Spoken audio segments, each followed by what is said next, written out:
Hello guys, welcome to Kiran with me channel. ಇವತ್ತಿನ ಈ ವಿಡಿಯೋದಲ್ಲಿ ಜೇಮ್ಸ್ ಮೂವಿ ಬಗ್ಗೆ ಎಕ್ಸ್ಪ್ಲೇನ್ ಮಾಡ್ತೀನಿ, ಹಾಗೆ ರಿವ್ಯೂನು ಕೂಡ ಮಾಡ್ತಾಯಿದ್ದೀನಿ ಗಾಯ್ಸ್. ಈ ಜೇಮ್ಸ್ ಮೂವಿಯಲ್ಲಿ ಯಾವ ಯಾವ ಹೀರೋಗಳು ನಟಿಸಿದ್ದಾರೆ ಮತ್ತು ಯಾವ ಯಾವ ಹೀರೋಯಿನ್ಗಳು ನಟಿಸಿದ್ದಾರೆ ಮತ್ತು ಈ ಮೂವಿಯ ಬಜೆಟ್ ಎಷ್ಟಾಗಿದೆ ಮತ್ತು ಈ ಮೂವಿಯ ಕಲೆಕ್ಷನ್ ಎಷ್ಟಾಗಿದೆ ಮತ್ತು ಈ ಮೂವಿಯು ಯಾವ ಯಾವ ಭಾಷೆಗಳಲ್ಲಿ ಬಿಡುಗಡೆ ಹೊಂದಿದೆ ಅಂತ ಕೂಡ ಈ ವಿಡಿಯೋದಲ್ಲಿ ನೋಡೋಣ ಗಾಯ್ಸ್.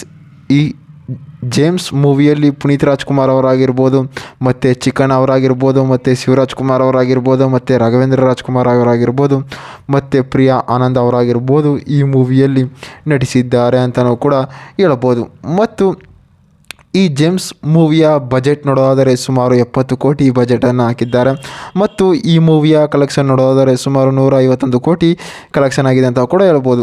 ಮತ್ತು ಈ ಜೇಮ್ಸ್ ಮೂವಿಯು ಯಾವ ಯಾವ ಭಾಷೆಗಳಲ್ಲಿ ಬಿಡುಗಡೆ ಹೊಂದಿದೆ ಅಂತಾರೆ, ಮೇಯ್ನಾಗಿ ಕನ್ನಡದಲ್ಲಿ ಬಿಡುಗಡೆ ಹೊಂದಿದೆ, ಮತ್ತು ಹಿಂದಿಯಲ್ಲಿ ಕೂಡ ಡಬ್ ಮಾಡಿದ್ದಾರೆ, ತೆಲುಗಿನಲ್ಲಿ ಡಬ್ ಮಾಡಿದ್ದಾರೆ, ತಮಿಳಲ್ಲಾಗಿರ್ಬೋದು ಮತ್ತು ಮಲಯಾಳಂನಲ್ಲಾಗಿರ್ಬೋದು ಎಲ್ಲ ಭಾಷೆಗಳಲ್ಲೂ ಕೂಡ ಡಬ್ ಮಾಡಿದ್ದಾರೆ ಅಂತಲೂ ಕೂಡ ಹೇಳ್ಬೋದು ಗೈಸ್. ಮತ್ತು ಈ ಜೇಮ್ಸ್ ಮೂವಿಯಲ್ಲಿ ಸಾಂಗ್ಸ್ಗಳಾಗಿರ್ಬೋದು ಮತ್ತು ಡೈಲಾಗ್ಗಳಾಗಿರ್ಬೋದು ಮೂವಿಯಲ್ಲಿ ಸಖತ್ತಾಗಿ ಕೂಡ ಕೊಟ್ಟಿದ್ದಾರೆ. ಮತ್ತು ಈ ಮೂವಿಯು ಒಂದು ಪುನೀತ್ ರಾಜ್ಕುಮಾರ್ ಅವರ ತನ್ನದೇ ಆದ ಒಂದು ಫೇವ್ರೆಟ್ ಮೂವಿಯಾಗಿ ತೆರೆಗೊಂಡಿದೆ ಅಂತ ಕೂಡ ಹೇಳ್ಬೋದು. ಮತ್ತು ಈ ಜೇಮ್ಸ್ ಮೂವಿಯ ಒನ್ಲೈನ್ ಸ್ಟೋರಿ ನೋಡೋದಾದರೆ ಗೈಸ್, ಈ ಜೇಮ್ಸ್ ಅನ್ನೋಂಥದ್ದು ಒಂದು ಕಂಪ್ನಿ ಇರುತ್ತೆ, ಏಜೆನ್ಸ್ ಅಂತ ಒಂದು ಕಂಪ್ನಿ ಇರುತ್ತೆ ಗೈಸ್. ಆ ಕಂಪ್ನಿಯಲ್ಲಿ ಏನು ಮಾಡ್ತಿರ್ತಾರೆ ಅಂತಾರೆ, ಪುನೀತ್ ರಾಜ್ಕುಮಾರ್ ಅವರು ಅಲ್ಲಿ ಆರ್ಮಿಯನ್ನು ಕೆಲಸ ಮಾಡಿರ್ತಾರೆ. ಆರ್ಮಿ ಕೆಲಸಕ್ಕೆ ಹೋಗಿರೋಂಥ ಮುಂಚೆ ಒಂದು ಫ್ಲಾಶ್ಬ್ಯಾಕನ್ನು ಹೇಳ್ತಾರೆ ಗೈಸ್. ಅಂತಾರೆ ಅಲ್ಲಿ ಅವರು 5 ಸೀಟಿ ಇರ್ತಾರೆ. 5 ಸೀಟಲ್ಲಿ ಏನು ಮಾಡ್ತಿರ್ತಾರೆ ಅಂತಾರೆ, ರಾಘವೇಂದ್ರ ರಾಜ್ಕುಮಾರ್ ಅವರು ಒಂದು ಅನಾಥಾಶ್ರಮವನ್ನು ಕೂಡ ನಡೆಸ್ತಾ ಇರ್ತಾರೆ. ಆ ಅನಾಥಾಶ್ರಮಕ್ಕೆ ಆ 5 ಸೀಟು ಮಕ್ಕಳು ಕೂಡ ಹೋಗ್ತಾರೆ. ಆ ಮಕ್ಕಳು ಕೂಡ ಹೋದಾಗ ಏನು ಹೋಗ್ತಾರೆ, ಪುನೀತ್ ರಾಜ್ಕುಮಾರ್ ಅವರು ಏನೋ ಇಲ್ಲಿಗೆ ಸೇರ್ಕೋತಾರೆ ಆರ್ಮಿಗೆ, ಮತ್ತು ಚಿಕನ್ ಅವರು ಪೇಪರ್ ಆಗೋಕ್ಕೆ ಸೇರ್ಕೋತಾರೆ, ಇನ್ನೊಬ್ಬರು ಪೊಲೀಸ್ ಕೆಲಸಕ್ಕೆ ಸೇರ್ಕೋತಾರೆ, ಮತ್ತು ಇನ್ನೊಬ್ಬರು ಲಾಯರ್ ಆಗ್ತಾರೆ ಅಂತಲೂ ಕೂಡ ಹೇಳ್ಬೋದು. ಇವರು ಜೇಮ್ಸ್ ಆಗಿರೋರು ಏನು ಮಾಡ್ತಾರೆ, ಪುನೀತ್ ರಾಜ್ಕುಮಾರ್ ಅವರು ಆರ್ಮಿಯಲ್ಲಿ ಹೋಗಿ ಕೆಲಸವನ್ನು ಕೂಡ ಮಾಡ್ತಾ ಇರ್ತಾರೆ.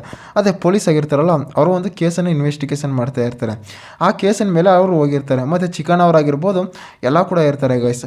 ಆವಾಗ ಏನು ಮಾಡ್ತಾರೆ, ಈ ಏಜೆನ್ಸ್ ಅಂತ ಒಂದು ಕಂಪ್ನಿ ಇರುತ್ತೆ ಅಂತಾರೆ, ಜೇಮ್ಸಲ್ಲಿ ಏಜೆನ್ಸ್ ಅಂತ ಒಂದು ಕಂಪ್ನಿ ಇರುತ್ತಲ್ಲ, ಆ ಕಂಪ್ನಿಯಿಂದ ಒಂದು ಎಡಿಟರ್ ಟೀಮ್ಸ್ಗಾಗಿರ್ಬೋದು ಮತ್ತು ಅಲ್ಲಿ ಇರ್ತಾರಲ್ಲ ವಿಲನ್ ಟೀಮ್ಸ್ಗೆ ಇವರು ಒಂದು ಸೆಕ್ಯೂರಿಟಿಯನ್ನು ಕೊಡಬೇಕಾಗಿರುತ್ತೆ. ಅವರು ಪಾರ್ಟಿಗೆ ಹೋಗೋರಾಗಿರ್ಬೋದು.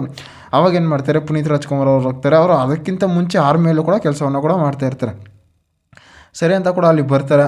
ಅಲ್ಲಿ ಬಂದಾಗ ಏನಾಗುತ್ತೆ ಅಂತಾರೆ, ಅವ್ರ 5 ಸೀಟ್ರಲ್ಲಿ ಇಬ್ಬರಿಗೆ ಮದುವೆ ಆಗ್ತಿರುತ್ತೆ ಗೈಸ್. ಅವಾಗ ಏನಾಗುತ್ತೆ ಅಂತಾರೆ, ಅಲ್ಲಿ ಪೊಲೀಸ್ ಅಂತ ಇರ್ತಾನಲ್ಲ ಅವನು ಒಂದು ಕೇಸನ್ನು ಇಂಟರ್ವ್ಯೂ ಮಾಡ್ತಿರ್ತಾನೆ. ಅವರ ತಮ್ಮವರು ಬಂದು ಅಲ್ಲಿ ಎಲ್ಲರನ್ನೂ ಕೂಡ ಡೆತ್ತನ್ನು ಮಾಡ್ಬಿಟ್ಟು ಹೊಂಟಾಗಿರ್ತಾನೆ.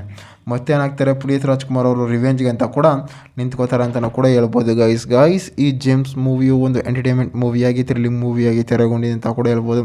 ಮತ್ತು ಫ್ಯಾಮಿಲಿ ಸ್ಟೋರಿ ಆಗಿರ್ಬೋದು ಮತ್ತು ಫ್ರೆಂಡ್ಶಿಪ್ ಸ್ಟೋರಿ ಆಗಿರ್ಬೋದು ಮೂವಿಯಲ್ಲಿ ಸಾಕಾದಾಗಿ ಕೂಡ ಕೊಟ್ಟಿದ್ದಾರೆ ಅಂತಲೂ ಕೂಡ ಹೇಳ್ಬೋದು. ಮತ್ತು ಈ ಮೂವಿಯ ಡೈರೆಕ್ಟರ್ ಆಗಿರ್ಬೋದು ಮತ್ತು ಪ್ರೊಡ್ಯೂಸರ್ ಆಗಿರ್ಬೋದು ಮೂವಿಯನ್ನು ಸಾಕಾದಾಗಿ ಕೂಡ ಕೊಟ್ಟಿದ್ದಾರೆ ಅಂತಲೂ ಕೂಡ ಹೇಳ್ಬೋದು ಗಾಯ್ಸ್. ಇದೇ ರೀತಿ ಮೂವಿ ಅಪ್ಡೇಟ್ಗಾಗಿ ಕಿರಣ್ ವಿತ್ ಮೀ ಚಾನಲ್ನ ಸಬ್ಸ್ಕ್ರೈಬ್ ಮಾಡ್ಕೊಳ್ಳಿ ಗಾಯ್ಸ್.